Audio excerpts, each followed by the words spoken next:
어, 예수님이 여러 가지 기적을 베푸시면서도 그 기적에 대한 그 베푸신 이유에 대해서 이야기를 하시는데 오늘 이 말씀은 두 가지를 얘기하고 있어요.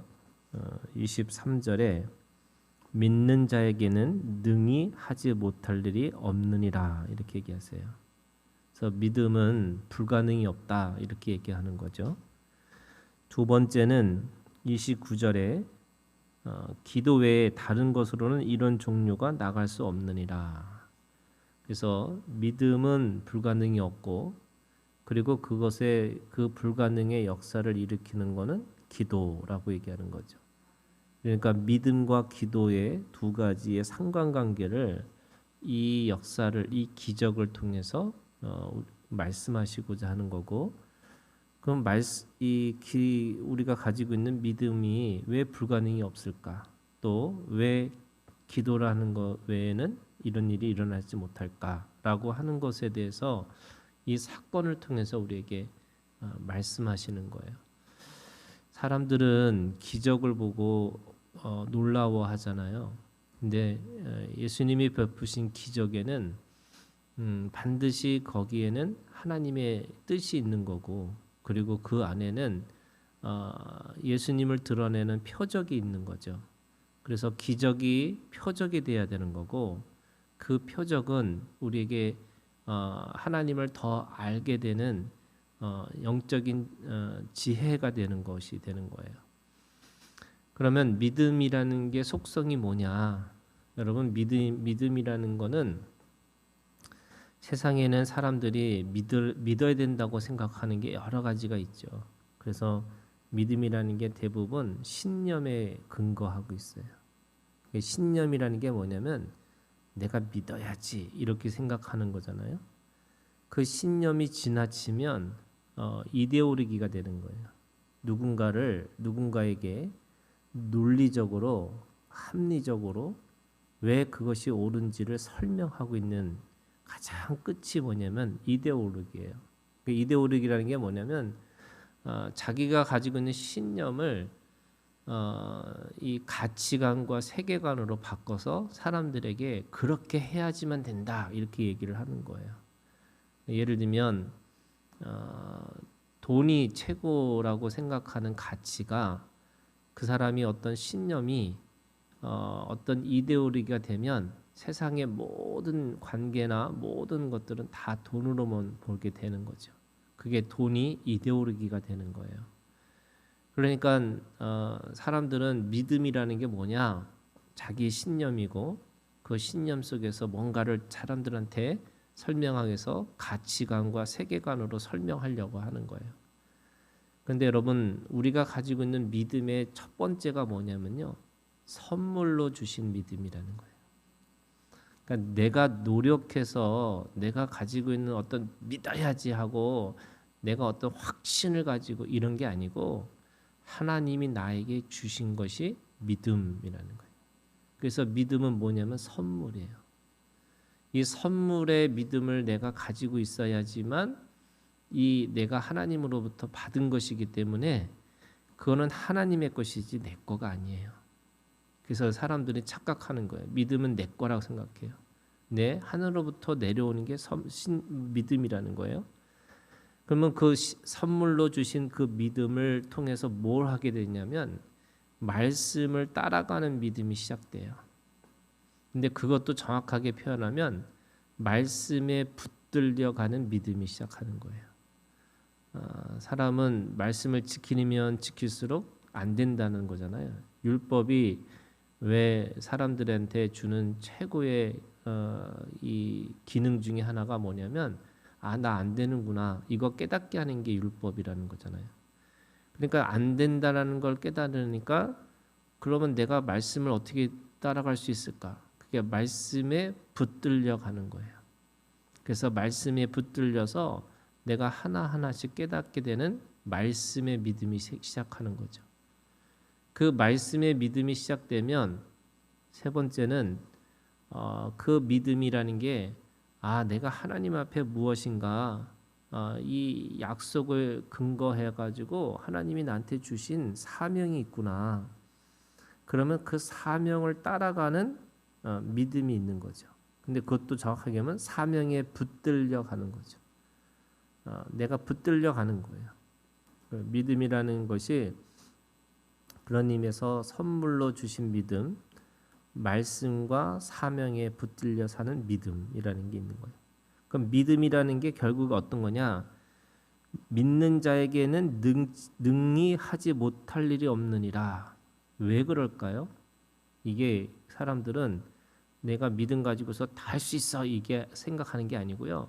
왜 믿음에 능치 못할 일이 없느냐면 그 믿음이라는 믿는 자에게는 주시는 게 뭐냐면 하나님이 주시는 약속이기 때문에 그래요.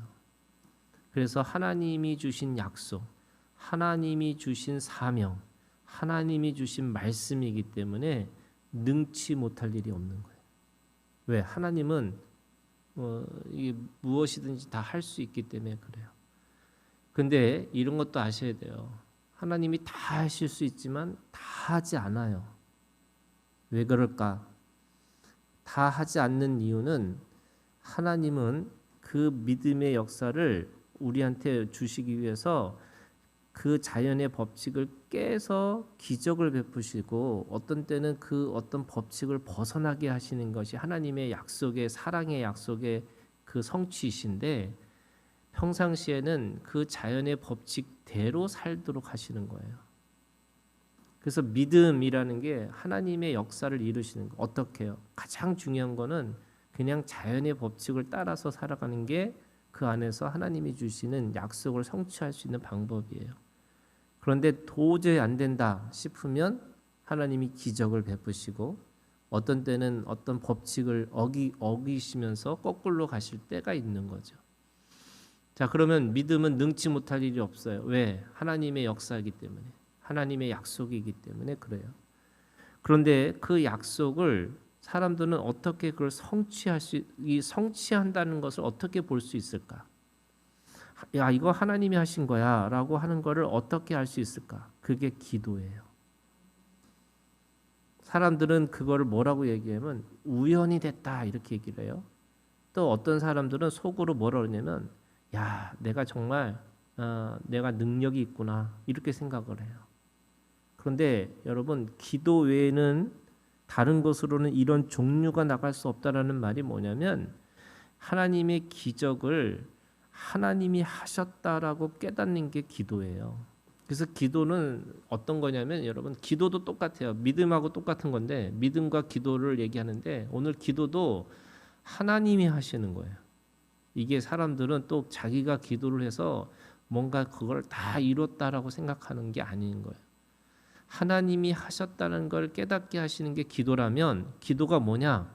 기도는 말씀을 새김질하는 거고 그 말씀을 적용하는 거고 그 말씀을 추적하는 거예요. 그래서 하나님이 그거 하나님이 하신 거야라고 기도가 그렇게 고백되어지는 건데 그렇게 하려면 어떻게 되느냐? 여러분 말씀을 내가 그 말씀에 대해서 새김질한다는 게 뭐냐면 내가 말씀을 믿고 말씀대로 선포해야 되는 거. 이게 기도예요. 근데 기도도 처음에 뭐예요, 여러분? 기도도 듣는 것부터 시작하는 거예요. 하나님이 뭐라고 말씀하시는지. 오늘 제자들이 원래 제자들도 3장과 6장에 보면은 이 치유의 역사를 일으켜요. 그런데 왜 오늘 이걸 또 못했을까?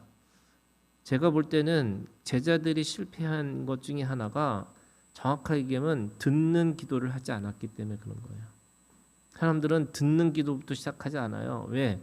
뭔가 필요에 따라서 자신의 자신의 마음의 응어리로 인해서 기도하는 거잖아요. 근데 기도는 하나님이 뭐라고 말씀하시는지 먼저 듣는 거예요.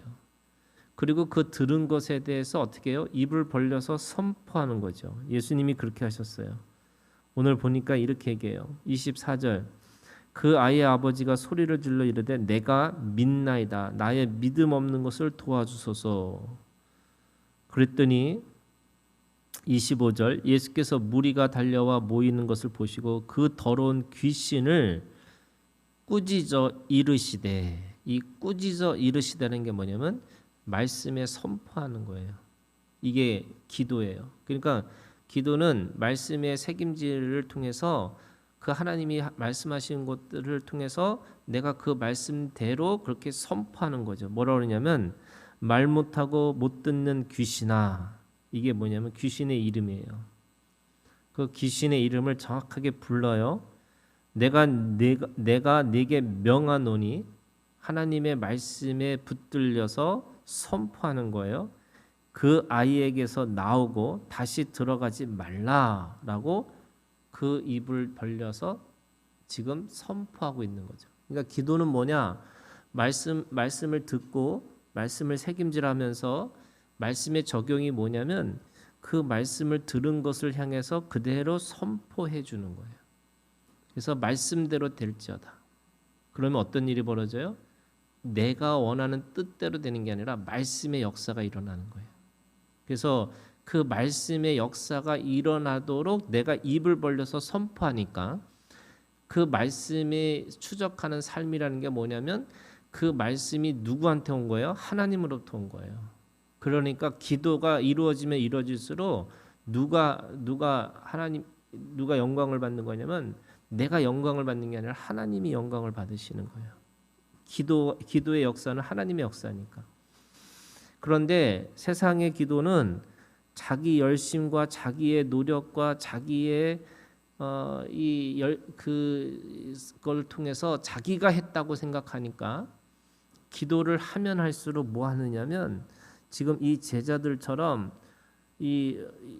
자기가 뭔가를 사람들한테 보여주려고 하는 기도를 하다 보니까 그게 실제로 기도의 능력이 나타나지 않는 거죠. 믿음의 능력이 나타나지 않아요. 그러니까 원래는 믿음은 모든 것이 능하고 그리고 기도를 통해서 그런 역사들이 일어나야 되는데 사실은 그렇게 일어나지 않는 거예요. 이게 어떤 거냐면요, 이런 거예요. 저는 그걸 믿는 건데 하나님 앞에서 이게 하라고 하실 때가 있고요, 하지 말라고 할 때가 있어요. 그러니까 이게 무슨 뭐 자기가 요술을 부르듯이 자기가 뭐 맨날 막 사람들 쓰러뜨리고 뭐 하고 이러는 게 사실은요 결국 자기가 하는 것으로 보여지는 거예요. 하나님이 하시는 거예요. 예. 그래서 사람들은 그게 기도를 그래서 뭔가 대단한 사람이라고 생각해서 뭔가 그 사람을 막 추앙하고 하는 거지만 사실은 말씀은 하나님이 하시는 거기 때문에 하나님이 어떤 때는 그거를 하라고 하실 때가 있고 하지 말라고 할 때가 있고, 그러니까 이 전도서에 있는 말씀에 사랑할 때가 있고 미워할 때가 있고 가까이 할 때가 있고 멀리 할 때가 있다는 거예요. 때가 있다는 거예요. 왜 그 때가 중요하냐? 그게 생명을 살리는 하나님의 역사이기 때문에 그래요. 그래서 어떤 때는요 견디라고 하실 때가 있어요. 또 어떤 때는요 그걸 딛고 일어서라고 할 때가 있어요. 또 어떤 때는요 그걸 그냥 짊어지고 살으라고 하실 때가 있어요.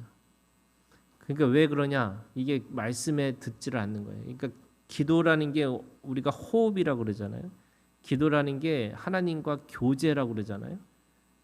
그 기도를 통해서 하나님을 아는 건데 사람들은 자꾸 기도의 능력, 그 믿음의 능력이라는 능력에 치우치다 보니까 그걸 자기가 뭔가 하고 있다고 생각하게 하는 거죠. 그래서 잘 보면 이단들이 처음에는 하나님의 역사가 일어나다가 나중에는 자기가 주인공이 돼가지고 자기가 다 할 수 있을 거라고 생각하게 되는 거예요. 그래서 오늘 이 믿음의 역사와 기도의 이 능력을 우리가 이게 하나님이 하시는 것이다. 그리고 하나님과 교제하고 하나님을 만나고 하나님이 하시고자 하는 것을 우리가 따라갈 뿐이다. 그래서 믿음과 기도는 오늘 우리가 주님 안에서 이 말씀의 역사, 말씀의 실제가 오늘 우리 가운데 드러나는 것이기 때문에 오늘 우리가 믿음이 있는 세대가 되고 또 기도하는 자가 되기를 주님의 이름으로 축원합니다. 이제 우리 주기도문으로 마치겠습니다.